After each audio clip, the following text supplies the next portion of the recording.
Family of circles करते हैं। एक similar concept family of lines अपन कर चुके हैं। तो फैमिली ऑफ लाइंस में अपन ने क्या देखा था, है ना, उस कॉन्सेप्ट को एक बार थोड़ा सा रिवाइज कर लेते हैं। तो फैमिली ऑफ लाइंस, वहां पे अपन ने क्या देखा था कि यदि सपोज दो लाइंस हैं आपस में इंटरसेक्ट कर रही, ये पॉइंट ऑफ इंटरसेक्शन है। इस लाइन की इक्वेशन यदि L1 है, इस लाइन की इक्वेशन L2 है, तो इस पॉइंट ऑफ इंटरसेक्शन से पास होने वाली जो फैमिली ऑफ लाइंस होंगी, है ना, उसकी इक्वेशन क्या हो जाएगी, L1 plus lambda L2 is equal to 0। अच्छा, अब इस एक्सप्रेशन को देखें, लैम्डा की कोई भी वैल्यू हो पॉइंट ऑफ इंटरसेक्शन के लिए, तो ये रिलेशन होल्ड करेगा ही। क्यों होल्ड करेगा? क्योंकि पॉइंट ऑफ इंटरसेक्शन के लिए L1 0 है और पॉइंट ऑफ इंटरसेक्शन के लिए L2 भी 0 है। ठीक है, तो फैमिली ऑफ लाइंस में अपन ने क्या देखा कि इस पॉइंट ऑफ इंटरसेक्शन से तो इन्फिनिट लाइंस पास हो सकती है ना, किसी भी तरह की लाइन में बना सकते हैं इस तरह से। ये सारी की सारी लाइंस, ये येलो लाइंस जो मैंने बनाई, उनको अपन इस general equation L1 plus lambda L2 से रिप्रेजेंट कर सकते हैं। लैम्डा जो है वो वेरिएबल है, ठीक है। हमको ये जितनी लाइंस मैंने बनाई उनमें से सपोज ये वाली लाइन चाहिए, इस लाइन के स्लोप को मैं m0 बोल देता हूँ, ठीक है। तो अब ये जो जनरल इक्वेशन आई, इसका ये जो स्लोप अपन निकालेंगे उसको m0 से इक्वेट कर दें, तो अपने पास में लैम्डा की एक स्पेसिफिक वैल्यू आ जाएगी, है ना। उसको सपोज मैं लैम्डा नॉट बोल दूं। तो इसी तरह से ये जितनी फैमिली ऑफ लाइंस की हर इंडिविजुअल लाइन के लिए लैम्डा डिफरेंट है। इसके लिए लैम्डा 2 होगा, इसके लिए lambda 3, lambda 3, lambda 4 and so on.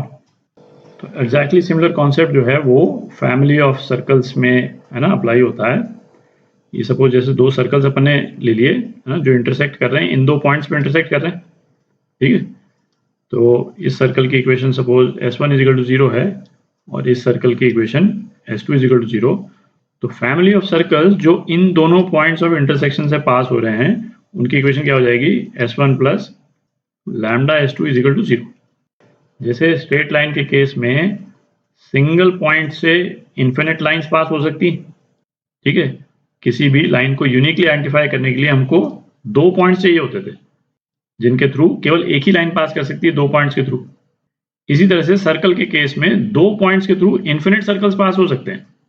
किसी भी सर्कल को यूनिकली आइडेंटिफाई करने के लिए हमको 3 पॉइंट्स चाहिए, 3 पॉइंट्स के थ्रू एक ही सर्कल पास कर सकता है, ठीक है। तो जैसे इन दोनों पॉइंट्स के थ्रू पास होने वाले जो बाकी सर्कल्स होंगे, है ना, उनको मैं बनाता हूँ, एक बार आपको आइडिया लग जाएगा। तो ये आप देख सकते हैं, इसी इन दो पॉइंट्स के थ्रू हम इन्फिनिट सर्कल्स जो है वो पास करा सकते हैं, ठीक है। यहाँ पे तो 3 ही सर्कल बनाए हैं, इसी तरह से हम चाहें तो इन्फिनिट सर्कल्स बना सकते हैं। और जैसे इस तरफ बनाए वैसे ही सर्कल्स हम इस तरफ भी बना सकते हैं, ठीक है। अच्छा, इसमें एक चीज़ आप अप्रिशिएट करें कि जब हम फैमिली ऑफ लाइंस कर रहे थे, तो आप में से कई लोगों के दिमाग में तो ये चीज़ तो आई होगी कि भाई इस कॉन्सेप्ट का फ़ायदा क्या है, क्योंकि दो लाइंस का इंटरसेक्शन पॉइंट जो है वो तो हम वैसे ही बहुत आसानी से निकाल सकते हैं। और एक बार हमारे पास पॉइंट ऑफ इंटरसेक्शन आ जाए, उसके बाद में तीसरी लाइन हमको चाहे जिस भी वेराइटी की चाहिए हो, भाई तीसरी लाइन के लिए हम बोलें कि वो किसी एक पॉइंट से उसको पास कराना है, तब हम निकाल सकते हैं, है ना। उसकी एक स्पेसिफिक स्लोप यदि डिसाइड करनी है तब निकाल सकते हैं, कुछ भी कर सकते हैं। तो इस वाले कॉन्सेप्ट का फायदा क्या, ठीक है ना। ये क्वेश्चन आया होगा आपके दिमाग में, पर अब आप अप्रिशिएट करें कि सिमिलर कॉन्सेप्ट जब हम फैमिली ऑफ सर्कल्स में लगाते हैं, तो ये वाला जो रिलेशन है वो, है ना, काफी ज्यादा पावरफुल रिलेशन है, ठीक है। और इसके सिमिलर भी है, तो हमको एक तरह से फैमिलियरिटी भी हो जाती है। अच्छा, ये पावरफुल क्यों है? क्योंकि दो सर्कल्स के पॉइंट ऑफ इंटरसेक्शन यदि हमारे को ये दोनों पॉइंट्स निकालने हो, तो सर्कल्स की इक्वेशन यूज करके आप इन दोनों पॉइंट्स का इंटरसेक्शन निकालना तो बड़ा लंबा चौड़ा प्रोसेस है। आप इमेजिन कर सकते हैं, भाई सर्कल की तो इक्वेशन है ना, X square plus Y square plus 2gx plus 2fy plus c is equal to 0। और है ना, इसमें मैं g1 बोल दूं, इसको f1 बोल दूं, c1 बोल दूं पहले वाले सर्कल के लिए, और इसी तरह से दूसरे सर्कल के लिए। तो दूसरे सर्कल से x की वैल्यू लेकर के और हम इसमें डालें, आप देख रहे हैं कितना लंबा चौड़ा सा एक रिलेशन आएगा, और वो भी क्वाड्रेटिक फॉर्म में। तो ये दो पॉइंट ऑफ इंटरसेक्शन तो निकालना अपने आप में बहुत भारी चीज हो जाएगी, ठीक है। और उसके बाद में फिर हम बोलें कि हमारे को फला सर्कल चाहिए, है ना, उसका सेंटर यहाँ पे हो या है ना उसका तीसरा पॉइंट यहाँ पे हो, तो वो तो बहुत है ना लंबा प्रोसेस हो जाता है। तो उसके कंपैरिजन में है ना अभी अपन एग्जांपल करेंगे, उससे भी क्लियर हो जाएगा। ये वाला जो कॉन्सेप्ट है ना बहुत पावरफुल कॉन्सेप्ट है। ठीक है, तो एक एग्जांपल करते हैं, उससे और क्लियर हो जाएगा ये। तो एग्जांपल करते हैं, find the equation of circle which passes through points of intersection of two circles.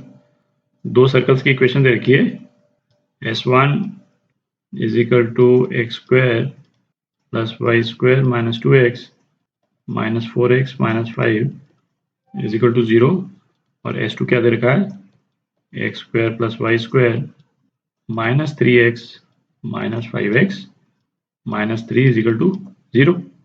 ठीक, तो इन दो सर्कल्स का एक रफ डायग्राम बना लेते हैं। तो ये पहला circle S1 is equal to 0, ये दूसरा circle S2 is equal to 0। ठीक है, अच्छा हमको जो सर्कल की इक्वेशन पता करनी है वो किन से पास होना चाहिए, इनसे तो पास होना ही चाहिए, पॉइंट्स ऑफ इंटरसेक्शन से।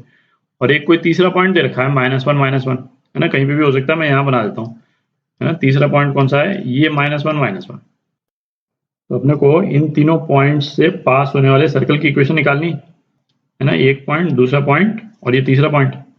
तो अब इन दोनों पॉइंट्स से पास होने वाले फैमिली ऑफ सर्कल्स की इक्वेशन क्या है, अभी अपन ने देखा S1 plus lambda S2 is equal to 0। तो ये इक्वेशन एक बार लिख लेते हैं जरा। तो ये क्या हो जाएगी, 1 plus lambda into x square plus 1 plus lambda into y square plus -2 minus 3 lambda x plus -4 minus 5 lambda minus 5 minus 3 lambda is equal to 0। तो ये तो जनरल इक्वेशन आ गई फैमिली ऑफ सर्कल्स की। हमको इस फैमिली ऑफ सर्कल्स में से एक सर्कल चूज करना है। कौन सा वाला सर्कल, जो इस वाले पॉइंट से पास करे। हमको तो एक ही सर्कल से मतलब है। ठीक है, तो इस वाले पॉइंट को हम इसमें डाल देते हैं, इस इक्वेशन में, जनरल इक्वेशन में। तो हमको लैम्डा की एक स्पेसिफिक वैल्यू आ जाएगी। ठीक है, और वो हमारा सर्कल हो जाएगा। तो हमको कौन सा पॉइंट डालना है, -1 डालते हैं इसमें। तो क्या आ जाएगा अपने पास में, 1 plus lambda plus 1 plus lambda plus 2 plus 3 lambda plus 4 plus 5 lambda minus 5 minus 3 lambda is equal to 0। ठीक है, तो है ना, आप इसको सॉल्व कर लें तो लैम्डा की क्या वैल्यू आ जाती है, -3/5। ठीक है, तो हमारे पास में क्या आ गया, स्पेसिफिक सर्कल आ गया। इस लैम्डा की वैल्यू को इस वाले रिलेशन में हम डाल दें तो हमारे पास में एक स्पेसिफिक सर्कल की इक्वेशन आ जाएगी। ठीक है, तो सेकंड पार्ट करते हैं। तो सेकंड पार्ट करते हैं। सेकंड पार्ट में क्या बोल रहा है, centre lies on x axis. मतलब हमको जो सर्कल चाहिए वो इन दोनों पॉइंट से तो पास करे ही। ठीक है, और उसका सेंटर जो है एक्स एक्सिस पे होना चाहिए। तो इन दोनों पॉइंट से पास करने वाले फैमिली ऑफ सर्कल्स की इक्वेशन है ही अपने पास में। तो इसमें से कौन सा सर्कल अपने को चूज करना है जिसका सेंटर एक्स एक्सिस में हो। तो सेंटर एक्स एक्सिस में मतलब उस सेंटर का वाई कोऑर्डिनेट 0 है। ठीक है, वाई कोऑर्डिनेट 0 है। वाई कोऑर्डिनेट क्या होता है, -f, है ना, सेंटर का वाई कोऑर्डिनेट।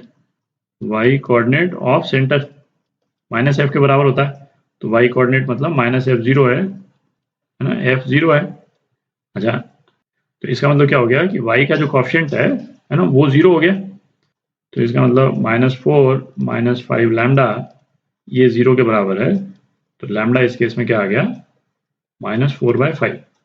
ठीक है, तो ये वो स्पेसिफिक सर्कल आ गया इन सारे फैमिली ऑफ सर्कल्स में से जिसका सेंटर एक्स एक्सिस पे लाई करता है। ठीक है,